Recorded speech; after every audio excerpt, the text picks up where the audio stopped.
You're home. I'm home. Yes. You are home. How does it all feel? Because as soon as you come in, obviously you're so highly recognized, but you have friends, you have family, you have your mom here, and now you have an award and you're kind of official. So talk to me about the emotion, the memories walking through your old school. It feels great. It's been so long since I've been here in the school, Kayla, and I'm so happy to be here and to see what the city did for me today, giving me a medal.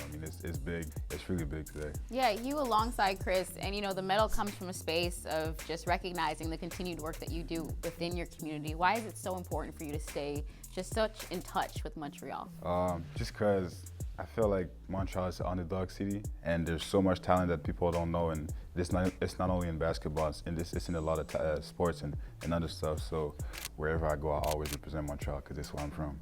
There was a video also of just students and people within the community just talking about how much you inspire them and just thanking you for all that you've done. Did you ever think that would be you? To be honest, nah. Growing up, like I said, I was playing in the park, the same park they was at. I used to play there just to have fun, and seeing them play and talking about me and Chris. It's really huge. Soccer was your original sport? You're a Soccer goalkeeper? Okay, goalkeeper. so hold on. How do we switch from there to now the NBA? Talk to me about that transition. The only thing that happened is really because my best friends was playing basketball, and I was just, at some point, I had to talk to my mom, and I had to make a decision. Either it was basketball or soccer, and I was like, all my friends play basketball, so I'm gonna just go with basketball. And what did Mama say? She's here, Mom. Yeah, she's here. She just told me I got to pick, because she couldn't take me to both places. Yeah. So and I had to pick, and she was like, whatever you want, and then I choose basketball. When you think about your life and the relationship that you have with the sport of basketball, you have had that underdog mentality. You have had to work and travel 90 minutes, to practices.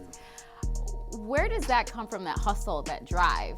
I'm gonna say it's from really the neighborhood I'm from. It's always been rough, and the thing is you want to make it out of that. So that was my goal, and if I could leave early in the morning, go play basketball. Go to school and then go play basketball, and then come back really late at night.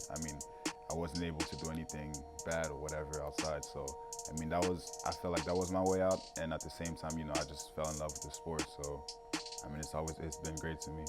Draft night, you put out a tweet, undrafted, don't worry, keep working. There's nobody else that knows that better than you do. Year 3, and you have become a solid piece. A lot of people are looking for with OKC. What kind of work did you put in the past summers to get to this point? I've always been working on my whole game, and I always got to prove something, and I learned that just from playing at high school in the States and going to college. I always had to prove myself because I was always the underdog, and even at draft night, went undrafted, and I kept believing that I could play in this league one day, and we got on my whole game, and I'm really looking forward for the next season. You're a busybody when it comes to on-ball defending, right? Like Shea calls you the best. I know that is what you're working towards, to become the best. I think when we look back at tape, the James Harden defense in the bubble is what a lot of people point to. How does that elevate now that you're heading into year 3? I watched a lot of film and I studied a lot. I'm feeling really confident just knowing that I know what to expect. So I'm really looking forward to it. One day, could you see there being a franchise in the NBA that is stationed in Montreal? Of course. Actually? Yeah. I think. Just probably think about it. Obviously, I want this to happen just because it's Montreal, and the basketball is getting really, really big in Montreal, and there's going to be a great fan base. Hopefully, it happens one day. Lastly, yourself, Chris Boucher, Kem Birch, so many names have come from this space.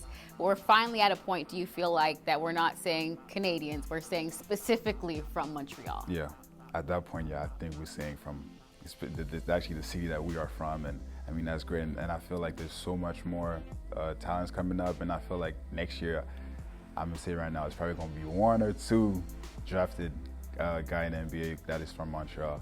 But I won't say no name right now. But okay. I really believe it.